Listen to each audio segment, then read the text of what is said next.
कभी ये सोचा है कि कुछ लोग जो शायद ज्यादा नहीं कमाते वो भी धीरे धीरे अमीर बन जाते हैं, जबकि कुछ लोग जिनकी सैलरी लाखों में है वो हमेशा पैसों की तंगी में ही रहते हैं। आज हम उन 10 छिपी हुई गलतियों की बात करने वाले हैं जो लाखों भारतीयों को फाइनेंशियली आगे बढ़ने से रोक रही हैं। ये सवाल ना सच में सोचने पर मजबूर कर देता है। पहली नजर में तो यही लगता है कि अरे सैलरी का ही सारा खेल होगा, पर असलियत असलियत तो कुछ और ही है।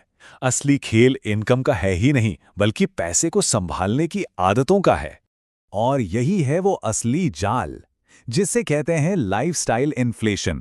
पता है, ये एक ऐसा अदृश्य दुश्मन है जो हमारी बढ़ी हुई सैलरी को चुपके से खा जाता है।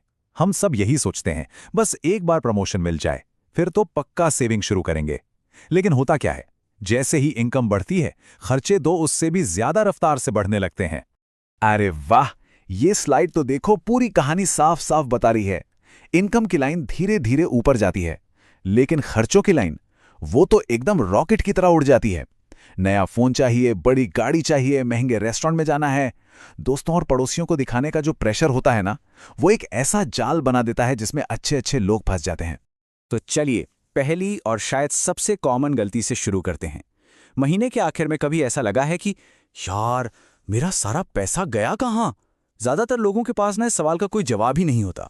हाँ बिल्कुल, ऑनलाइन शॉपिंग पर वो छोटी सी डील, स्विगी जोमैटो से रोज का खाना और पता नहीं कितने नेटफ्लिक्स और स्पॉटिफाई के सब्सक्रिप्शंस। ये जो छोटे छोटे खर्चे होते हैं ना, ये दीमक की तरह हमारी कमाई को अंदर से खोखला कर देते हैं। और महीने के आखिर में यही बस 100-200 रुपए वाले खर्चे मिलकर हजारों का बिल बन जाते हैं। और ये तो शायद आज के जमाने का सबसे बड़ा मनी ट्रैप है। लोग अमीर बनने से ज्यादा अमीर दिखने की होड़ में लगे हैं। लेटेस्ट आईफोन, ईएमआई पर खरीदी हुई वो चमचमाती गाड़ी, ये सब स्टेटस सिंबल तो बन जाते हैं, लेकिन पता ही नहीं चलता कि ये हमारी जेब कब खाली कर देते हैं।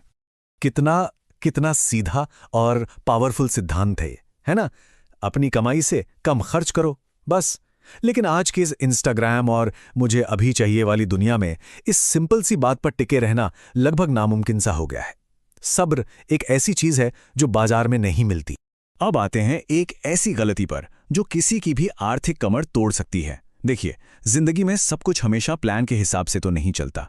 अचानक नौकरी चली गई या कोई मेडिकल इमरजेंसी आ गई, ये सब कभी भी किसी के भी साथ हो सकता है। इमरजेंसी फंड, सच कहूं तो हमारी फाइनेंशियल लाइफ का सेफ्टी नेट है। इसके बिना ऐसा है जैसे कोई बिना पैराशूट के हवाई जहाज से कूद रहा हो। सोचिए, एक छोटी सी इमरजेंसी भी हमें महंगे क्रेडिट कार्ड या पर्सनल लोन के उस चक्र में फंसा सकती है जिससे निकलना बहुत मुश्किल हो जाता है। ये एक बहुत ही अजीब बात है। हमारे देश में लोग सोना और प्रॉपर्टी को सबसे सेफ इन्वेस्टमेंट मानते हैं, लेकिन अपनी और अपने परिवार की सेहत की सुरक्षा यानी कि हेल्थ और टर्म इंश्योरेंस उसे अक्सर नजरअंदाज कर देते हैं। इस बात को तो गांठ लेना चाहिए। बीमा कोई इन्वेस्टमेंट नहीं है, ये हमारी दौलत पर एक सुरक्षा कवच है। एक बड़ी मेडिकल इमरजेंसी सालों की मेहनत की कमाई को हफ्तों में खत्म कर सकती है। बीमा बस उसी कमाई को बचाता है। ओह, ये वो गलती है जिसका पछतावा लोगों को शायद सबसे ज्यादा होता है। दौलत बनाने में हमारा सबसे बड़ा दोस्त समय है, फिर भी ज्यादातर लोग अपनी 30s या 40s तक निवेश को टालते रहते हैं और यही सोचते हैं कि अरे अभी तो बहुत टाइम है।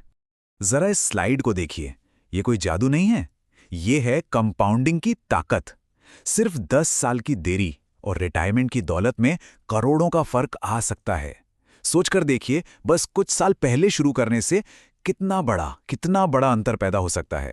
हम सबको यही लगता है कि सेविंग्स अकाउंट में रखा पैसा 100% सेफ है ना? लेकिन क्या ये वाकई में सच है? ये स्लाइड पूरी सच्चाई सामने ला देती है। अगर महंगाई यानी इन्फ्लेशन 6% की दर से हमारे पैसे की कीमत को खा रही है और हमारा बैंक हमें सिर्फ 3 से 4% का ब्याज दे रहा है, तो इसका मतलब है कि हम हर साल चुपचाप अपना पैसा खो रहे हैं।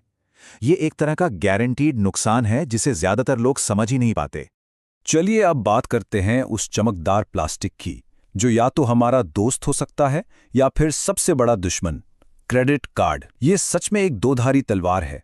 अगर इसे सही तरीके से इस्तेमाल करें तो इसके फायदे बहुत हैं, लेकिन एक भी गलती 36%। क्या कोई कल्पना कर सकता है? बहुत से लोगों को तो ये एहसास तक नहीं होता कि वो अपने क्रेडिट कार्ड के बिल पर सालाना 30 से 40% तक का ब्याज दे रहे हैं। ये रेट किसी भी इन्वेस्टमेंट के रिटर्न से कहीं कहीं ज्यादा है और ये बहुत तेजी से किसी को भी कर्ज के दलदल में धकेल सकता है। ये एक और बहुत ही आम जाल है। व्हाट्सएप पर कोई टिप आ गई, किसी दोस्त ने कुछ बता दिया, या सोशल मीडिया पर कोई ट्रेंड चल रहा है और बस पैसा लगा दिया। बिना अपनी रिसर्च के निवेश करना, सच कहूं तो ये जुआ खेलने जैसा है और इसमें अक्सर नुकसान ही होता है। इस स्लाइड ये तो हम सबकी कहानी लग रही है। रिटायरमेंट हमेशा बहुत दूर लगता है जब तक कि वो दरवाजे पर दस्तक ना दे दे। इसकी तैयारी हमें दशकों पहले शुरू करनी होती है, न कि रिटायरमेंट से कुछ साल पहले। और अब आखिरी लेकिन शायद आज के समय की सबसे जरूरी बात, सिर्फ एक नौकरी या एक ही इनकम सोर्स पर निर्भर रहना। आज की इस अनिश्चित दुनिया में ये अपनी सारी उम्मीदें एक ही नाव में रखने जैसा है, और ये बहुत बहुत ज्यादा जोखिम धरा है। बिल्कुल सही। हमारी फाइनेंशियल सक्सेस या फेलियर किसी एक दिन के बड़े फैसले से तय नहीं होती। ये तो रोज की छोटी छोटी आदतों से तय होती है, जिन्हें हम सालों तक जाने अनजाने में दोहराते रहते हैं। तो सवाल यह है कि इतनी सारी गलतियों के बाद शुरुआत कहां से की जाए? अगर कोई अपना फाइनेंशियल फ्यूचर बदलना चाहता है तो उसे बस इन 3 सिंपल लेकिन शक्तिशाली आदतों से शुरू करना है। यही 3 आदतें पूरी फाइनेंशियल लाइफ को सही रास्ते पर ला सकती हैं। पता है, स्कूल और कॉलेज हमें इतिहास और गणित तो सिखा देते हैं, लेकिन पैसे को कैसे संभालना है ये शायद ही कोई सिखाता है। लेकिन सच तो यह है कि पैसों के बारे में सीखना किसी भी डिग्री से ज्यादा कीमती है।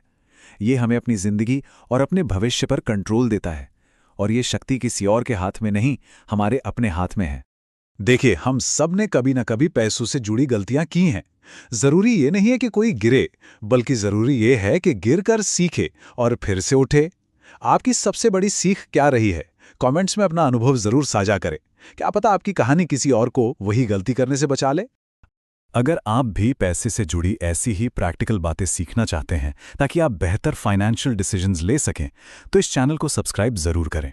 यहाँ हम ऐसी ही रणनीतियों पर बात करते हैं जो एक सुरक्षित भविष्य बनाने में मदद करती हैं।